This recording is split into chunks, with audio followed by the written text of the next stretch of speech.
The radio signals came in the middle of the night, strange, rhythmic pulses that weren't random noise. They repeated every 93 seconds, too regular to be natural. At first, only a few scientists noticed. Then more equipment picked up the signal.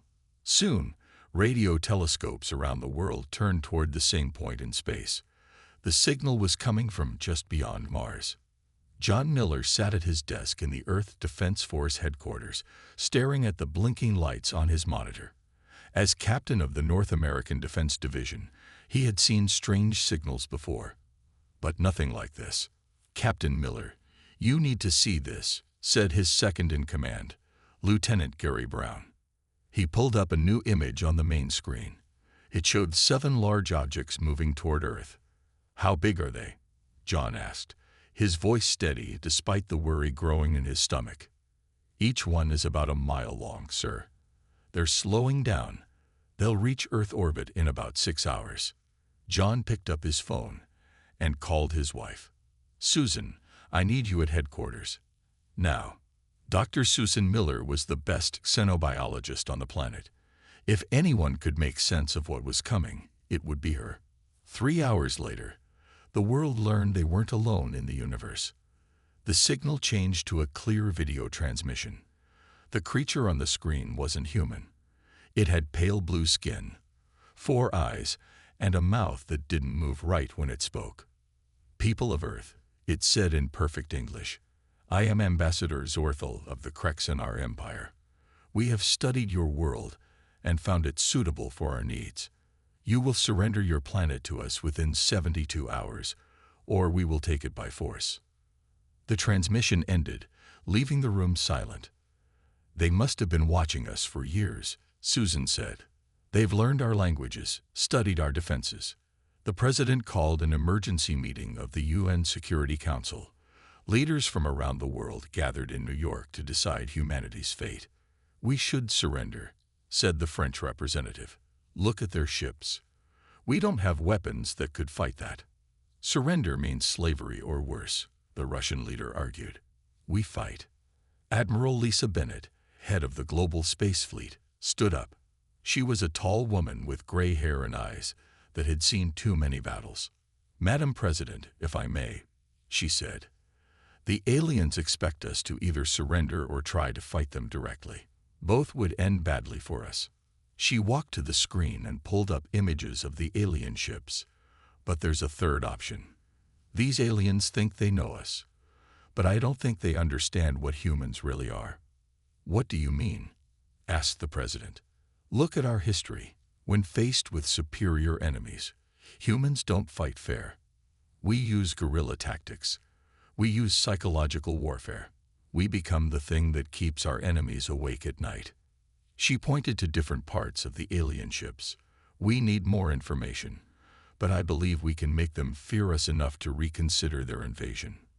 Back at EDF headquarters, Susan studied everything they knew about the aliens. "John, look at this," she said, pointing to scan results. "Their physical structure suggests they evolved on a world with few predators. Their eyes are designed for bright light. Their hearing range is much narrower than ours." John nodded slowly. Predators like humans would be completely outside their experience. He turned to tactical specialist Eric Daniels. "Eric, what happens when a species that's never known fear meets one that's been both predator and prey for its entire history?" Eric smiled. It wasn't a nice smile. "They're about to get a very unpleasant education, sir." As the 72-hour deadline approached, humanity prepared. Not to surrender. Not even just to fight. They prepared to teach the Krexanar what it meant to be afraid. The aliens thought humanity would surrender. They were wrong. Dr. Susan Miller hadn't slept in 36 hours. She stared at the lab results from the alien tissue samples collected from a small scout ship that had landed in Arizona. The cells were unlike anything she had seen before. "Their nerve structure is fascinating," she told her husband. John stood next to her, his uniform wrinkled from too many hours on duty. "They process stimuli differently than we do." She pulled up a diagram on her computer. "Look here. They have almost no biological response to darkness or sudden movement, but their reaction to certain sound frequencies is extreme. John leaned closer. Could we use that? Susan nodded slowly. I think so. Their home world must have been very different from Earth. No large predators, constant light. They never evolved fear responses the way we did. Across the room, Eric Daniels was studying the alien technology they had recovered. He looked up with excitement. Captain Miller, their communication system has a weakness. It uses a narrowband frequency that we might be able to disrupt. The door opened, and Admiral Bennett walked in. Good. We need every advantage. The Krexanar ambassador has requested a meeting. 2 hours later, they watched as Ambassador Zorthel entered the United Nations building. 4 human-shaped robots walked beside him, clearly meant to protect him from Earth's unfamiliar environment. The alien sat across from the human delegation. His 4 eyes blinked in different patterns as he spoke. Your species puzzles us, he said. We have studied your history. You fight wars against each other constantly. You destroy your own environment.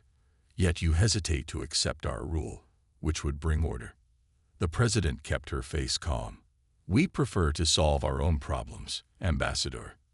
Zorthel tilted his head. Curious. Most species understand that resistance is pointless against our technology.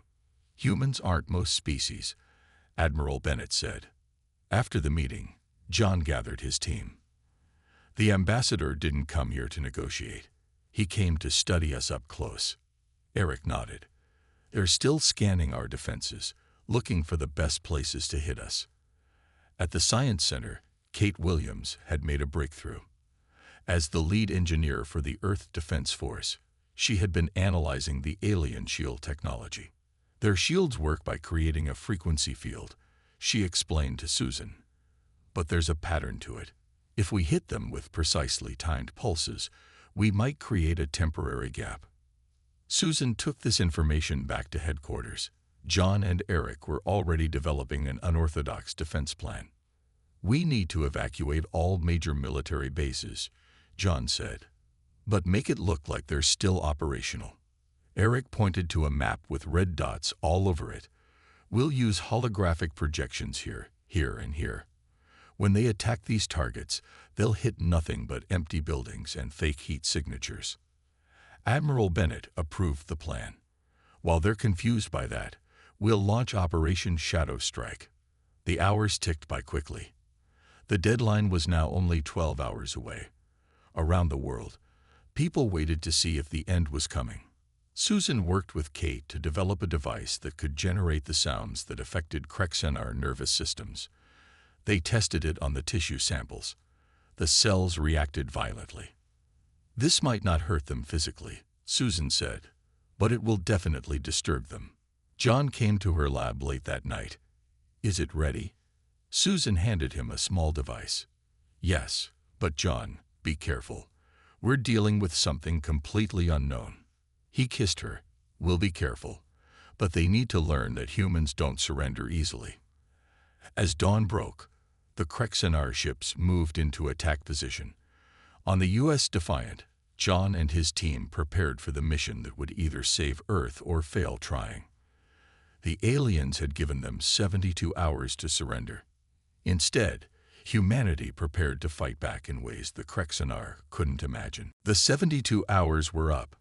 On the main screen at Earth Defense Headquarters, they watched as the Krexanar ships moved into attack formation. All teams in position, Admiral Bennett asked. Yes, Mon, said the communications officer. Operation Shadow Strike is ready. The first alien missiles launched. They streaked toward Earth, aimed at military bases around the world. People in nearby cities looked up in terror as the weapons fell. But when the missiles hit, something strange happened. Instead of massive explosions, there were only small fires. The holographic projections flickered and died. The empty buildings, pre-emptied of all important equipment and personnel, took damage but revealed no real targets. In the Krexanar command ship, Supreme General Kelvax stared at the redouts with his 4 eyes blinking rapidly. Where are their weapons? Where are their soldiers? He demanded. The scans showed thousands of humans at these locations. His second-in-command had no answer. They had hit every major military installation on the planet, but inflicted minimal damage to actual human forces. Meanwhile, the U.S. Defiant approached the underside of the smallest Krexanar ship. Captain John Miller and his team of 12 or specialized stealth suits designed by Kate Williams. The suits bent light around them and masked their heat signatures. Everyone clear on the mission? John asked through his helmet communicator. Yes, sir, they replied. Eric Daniels checked the special device Susan had created. Sound weapon is ready, Captain. They reached the alien ship's hull.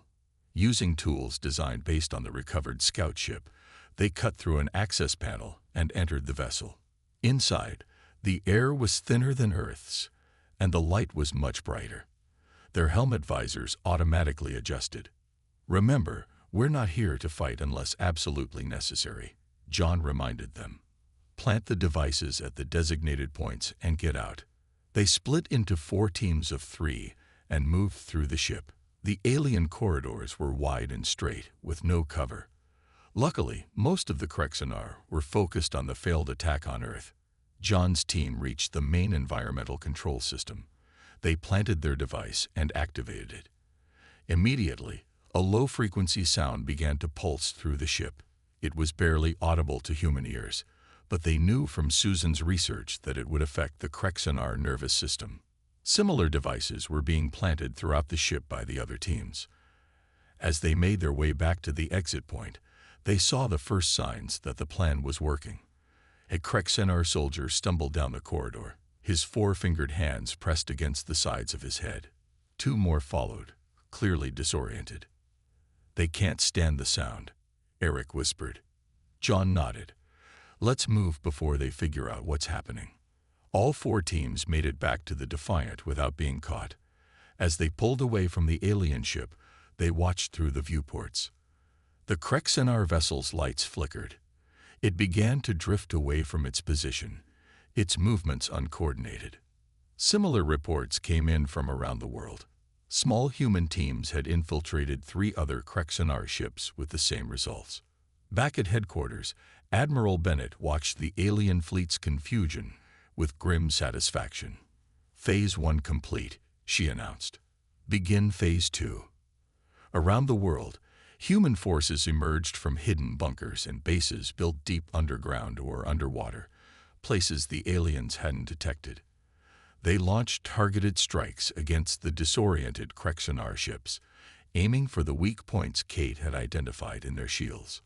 On the main Krexanar ship, Supreme General Kelvax struggled to understand what was happening. How are they doing this? He demanded. They're primitives. His science officer looked worried. Sir, I don't think we understood these humans correctly. They don't fight like any species we've encountered before. The general stared at the screens showing his damaged fleet. The humans hadn't surrendered. Instead, they were fighting back in ways he couldn't have imagined. The Krexanar fleet pulled back to regroup. 3 of their 7 ships had been damaged by the surprise human attacks. They formed a defensive circle around their command vessel, their weapons pointed outward. Supreme General Kelvax called an emergency meeting of his war council. These humans are not like the other species we have conquered, he said, his voice tight with anger. Our normal tactics are not working. Perhaps we should increase the force of our attacks, suggested one commander. Destroy their largest cities. Kelvax shook his head. No. First, we must understand what we are facing. How did they know to target our ship's weak points? How did they create a sound that disrupts our nervous systems?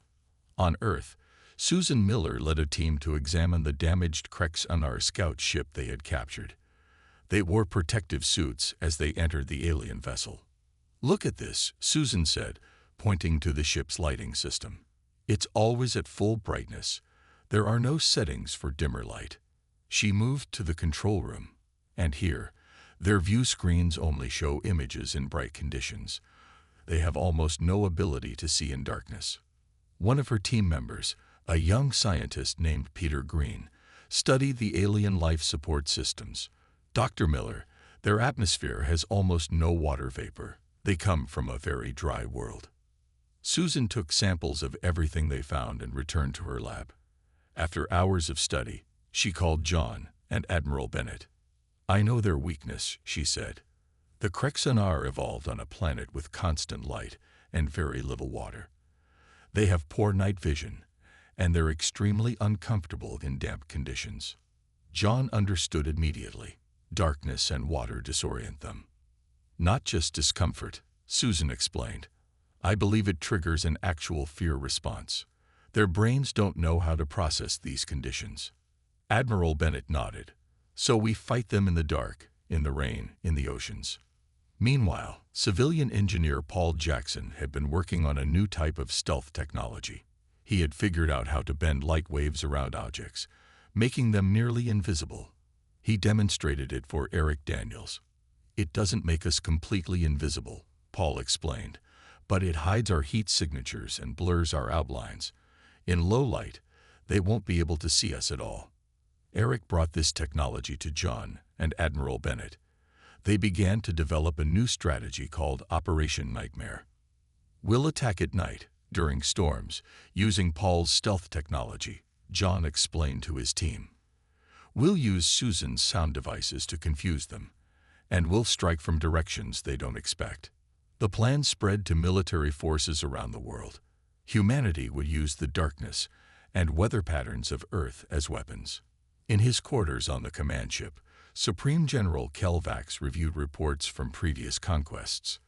None of them mentioned species that fought the way humans did. Most surrendered after the first demonstration of Krexanar power. Those that resisted fought in predictable ways and were easily defeated. Humans were different. They hid. They struck from shadows. They used the Krexanar's own biology against them. For the first time in his long military career, Kelvax felt uncertain. A strange feeling crept into his mind, a feeling no Krexanar was familiar with. Was this what humans called worry? Or worse, was it fear? He pushed the thought away and called his commanders. "We will launch a full attack on their largest population centers. We must make them understand the cost of resistance." Little did he know, humanity was preparing to teach the Krexanar a lesson about fear they would never forget. As storm clouds gathered over much of Earth, Operation Nightmare prepared to launch. In the darkness and rain, human forces readied themselves. They would show the aliens what it meant to be hunted by predators they couldn't see. The rain fell hard over North America as darkness covered half the planet. It was time for Operation Nightmare to begin. Admiral Bennett stood in the command center, watching the global map. Red dots showed the positions of the Krexanar ships. Blue dots represented human strike teams. "All teams, this is Admiral Bennett. Operation Nightmare is go." I repeat, Operation Nightmare is go. Across the world, specially trained human forces moved into position. They wore the stealth suits designed by Paul Jackson. In the rain and darkness, they were nearly invisible.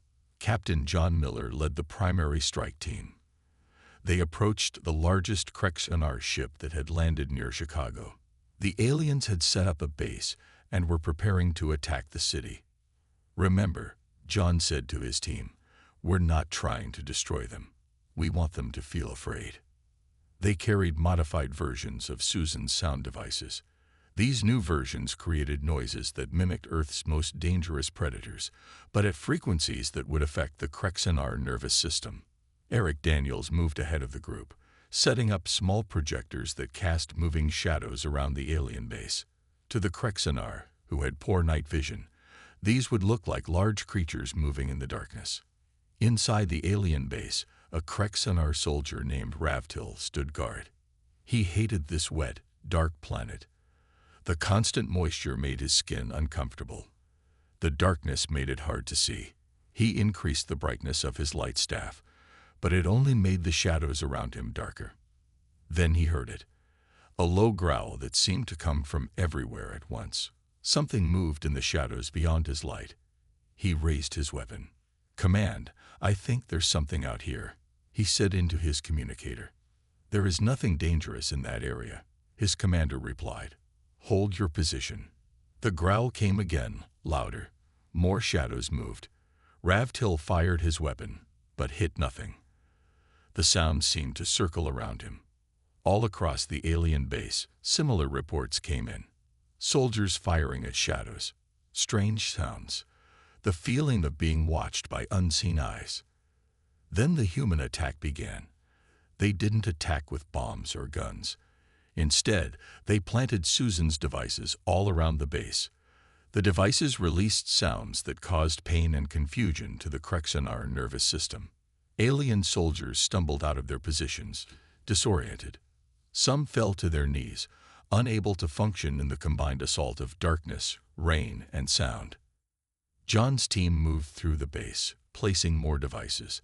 They disabled alien weapons but left the soldiers themselves unharmed. This wasn't about killing. It was about teaching a lesson. On the command ship, Supreme General Kelvax received reports from all 7 landing sites. Each told the same story. His soldiers were being attacked by an enemy they couldn't see or fight. "This is impossible," he said. "How are they doing this?" His communication screen lit up. Admiral Bennett's face appeared. "General Kelvax," she said, "by now you understand that you cannot win this war." Kelvax struggled to maintain his composure. "We have conquered 37 worlds. We will not be defeated by primitives." "Look around you, General," Bennett replied. "Your soldiers are experiencing something new. They're experiencing fear. This is just a small demonstration of what we can do." After the communication ended, Kelvax received more disturbing news. The humans had somehow broadcast information about Krexanar biology to their forces worldwide. Now every human resistance cell knew exactly how to target Krexanar weaknesses. "Retreat to the ships," he ordered. "We need to regroup." As the alien forces pulled back, they found themselves falling into traps. The humans had predicted their retreat paths and set up more of their disruptive devices. For the first time in the history of the Krexanar Empire, their forces were running away. In the rain and darkness of Earth, the hunters had become the hunted. 2 weeks had passed since Operation Nightmare began.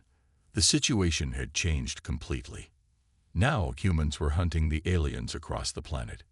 Navy SEAL Alan Wright led a team of 6 soldiers through the forests of Oregon. They tracked a group of Krexanar who had crashed their small ship after a storm. "They're moving east," Alan whispered, looking at the strange 3-toed footprints in the mud.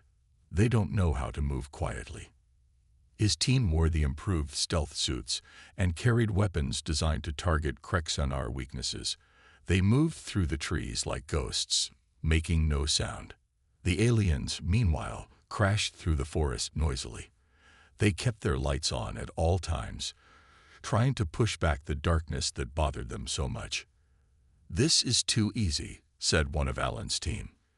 "They might as well be shouting their location." Alan raised his hand for silence.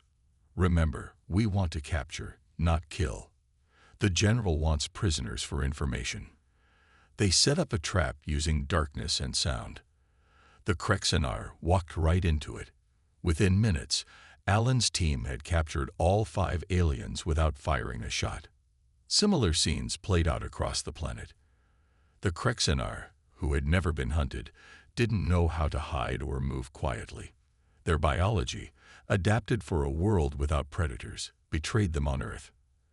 At a communications center in London, specialist Olivia Carter monitored alien transmissions. Thanks to Eric Daniels' work, they could now understand the Krexanar language. "Admiral Bennett," Olivia called over the secure line. "You need to hear this." She played a recording of Krexanar soldiers talking to each other. "The humans are everywhere. They can see in the dark. They move without sound. We can't fight what we can't see." Another voice responded, "This planet is cursed. The High Command doesn't understand what we're facing." Admiral Bennett smiled grimly. "Perfect. Their morale is breaking." She contacted John Miller, who was preparing for his next mission. "Captain, we're ready for Phase 3. We've identified a group of Krexanar who want to negotiate. John met with a small alien ship under a flag of truce. The Krexanar representative, Sub-Commander Vexmore, spoke nervously. Many of us believe this war is a mistake, he said. We were told humans were primitive and would surrender easily. We were not told you are predators. We don't want to destroy your people, John replied. We just want you to leave our planet. Some would agree to leave, Vexmore said. But Supreme General Kelvax will not admit defeat. He has never lost a conquest. The negotiations were interrupted when 3 large Krexanar ships appeared overhead. They fired capture beams, taking both John and Vexmore prisoner. John woke up in a cell on the main command ship. Guards took him to a large room where Supreme General Kelvax waited. Captain Miller, the general said, I wanted to meet the human who has caused me so much trouble. John stood tall despite his restraints. Your invasion was doomed from the start, General. You didn't understand what you were facing. Explain, demanded Kelvax. You evolved on a world without predators. You never learned to fear the dark, the unknown. Humans evolved as both predator and prey. Fear is built into us, but so is the ability to cause fear. The general's 4 eyes narrowed. You speak of fear as if it is a strength. For humans, it is, John said. Fear teaches us caution. It makes us prepare. It makes us survivors. Kelvax circled John slowly. Your people continue to resist despite knowing our technology is superior. Why don't you fear destruction? We do fear it, John replied. But we fear slavery more. We fear losing our freedom more. For the first time, Kelvax seemed confused. Your species is a puzzle I cannot solve. You want to understand humans? John asked. Release me and end this invasion. Otherwise, you'll learn about us the hard way. Kelvax laughed. Brave words from a prisoner. Your capture will break the human spirit. John smiled. You still don't understand. My capture isn't the end of your problems. It's the beginning. Dr. Susan Miller worked without rest after she learned about John's capture. She knew time was running out. The lab around her was filled with samples from the Krexanar prisoners and equipment they had taken from crashed ships. I've almost got it, she told Admiral Bennett. Their brain scans show an extreme reaction to this specific sound pattern. She played a recording. It was a mix of thunder, wolf howls, and a deep rumbling that seemed to vibrate the air itself. To human ears, it was just noise. But to the Krexanar nervous system, it would trigger deep instinctual panic. Will it harm them permanently? Admiral Bennett asked. Susan shook her head. No, but it will make it impossible for them to fight or even think clearly. It targets the parts of their brain that process fear. How do we broadcast it to their fleet? We need to get it onto their command ship and connect it to their internal systems. Their own communication network will spread it to all their ships at once. Admiral Bennett nodded. We'll get it there. John's capture might be the opportunity we need. On the Krexanar command ship, John was kept in a cell. He had memorized the ship's layout during his capture. Now he worked on loosening the air vent in his cell when the guards weren't watching. Outside Earth's atmosphere, humanity had prepared a surprise. The world's space agencies had secretly launched small stealth satellites.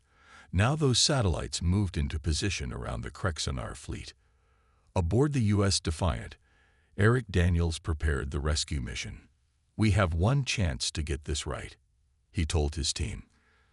Captain Miller is in Section C of the command ship. We get in, find him, plant Dr. Miller's device, and get out.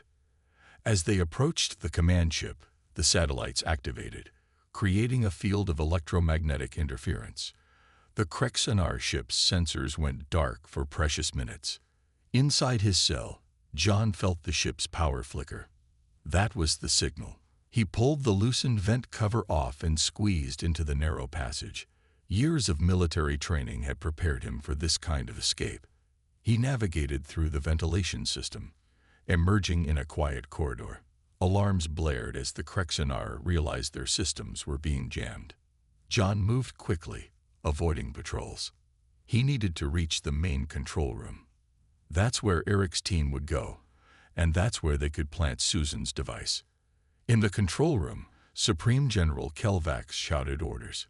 Find the source of the interference, and find the human prisoner. A junior officer approached nervously. Sir, we have reports of intruders on multiple decks. How did they get aboard? Where are they? Kelvax demanded. No one had answers.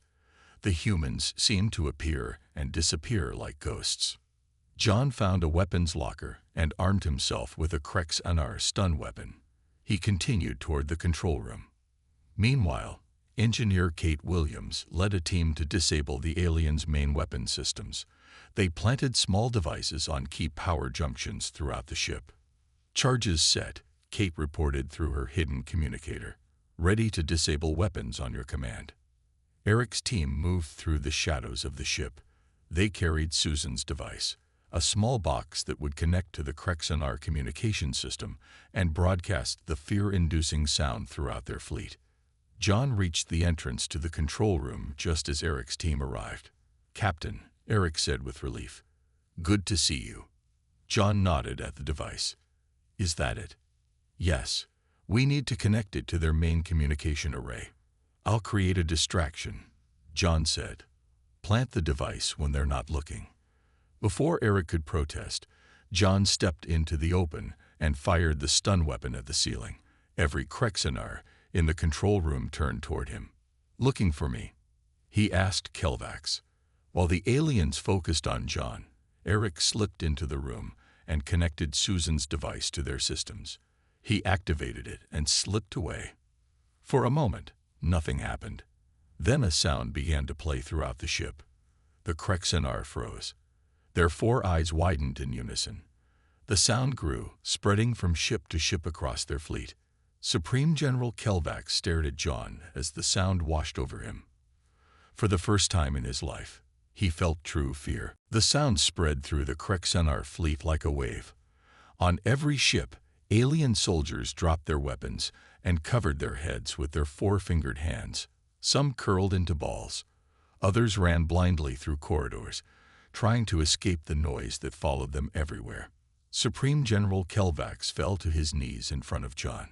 The mighty alien leader shook as the sound tore through his mind, triggering fear responses his species had never evolved to handle. Make it stop, he begged. Please make it stop. John looked down at him. Will you leave our planet? Yes, Kelvax gasped. Yes, we will leave. John spoke into his communicator. Admiral Bennett, they're ready to surrender. Across the fleet, the Krexanar were in chaos. Officers fought with their crews. Some ships tried to flee. Others lost power as panicked engineers abandoned their posts.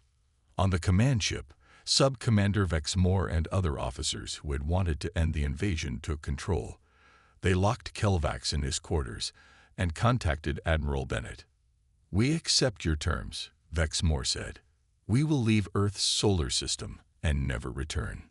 Susan's device was turned down, but not off. The sound remained at a low level, just enough to remind the Krexanar what would happen if they broke their word. 3 days later, John stood with Susan in a field outside the main Earth Defense Force headquarters. They watched as the last Krexanar ships rose into the sky, leaving Earth behind. You saved us all, John told his wife, holding her close. Susan smiled. We did it together. Your bravery, Eric's plans, Kate's technology. Everyone played a part. Admiral Bennett joined them. The Krexanar have sent a message. They'll reach the edge of our solar system in 2 days. After that, they'll jump to their own territory. Do you think they've learned their lesson? John asked. I think they've learned several, Bennett replied. They learned that technology alone doesn't win wars. They learned that understanding your enemy matters. Most of all, they learned that humans don't surrender easily. In the months that followed, Earth changed. Nations that had fought each other for centuries now worked together. The technology developed to fight the Krexanar led to new discoveries in space travel, medicine, and energy. John and Susan stood on the platform as world leaders gathered to sign the Earth Defense Pact. This agreement would create a united planetary defense force and fund exploration of the stars. Today marks a new chapter for humanity, the Secretary General announced. We faced extinction and instead found strength. We will never again be unprepared. John squeezed Susan's hand as they washed. Admiral Bennett, now General Bennett, led the new Earth Defense Force. Eric Daniels headed the Tactical Division. Kate Williams ran the Engineering Corps, developing ships that could one day reach other stars. I've been thinking, Susan said quietly. The universe must be full of other species. Some might be friendly. Others might be like the Krexanar, or worse. John nodded. So we need to be ready. But we also need to remember what saved us. Not just weapons or technology. It was understanding. It was using knowledge instead of just force. A year after the invasion, a message arrived from deep space. It was from the Krexanar, but not a threat. Their society had changed. The invasion of Earth had triggered a revolution. Their empire was becoming a republic, with Vexamor as its first elected leader. We learned fear from humans, the message said. But we also learned courage. We learned that true strength comes not from conquering others, but from understanding ourselves. As the sun set over the new Earth Defense Headquarters, John and Susan looked up at the stars. The universe was vast and full of dangers, but humanity had proven that it were ready to face whatever came next. They had taught the Krexanar fear, but in doing so, they had taught themselves hope.